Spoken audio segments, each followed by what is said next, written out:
Good morning, everybody. I am Joydeep Sarkar of class 1 going to recite a poem.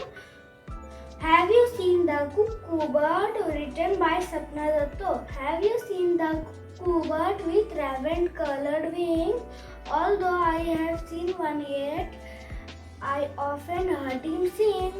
The cocoon on our tree is hidden from our sight because the leaves are thick and close. But how he sings at night, cuckoo, cuckoo, says the bird. I may be dark, it's true, but there is not a single bird that sings where I do. Thank you, everybody, and have a nice day.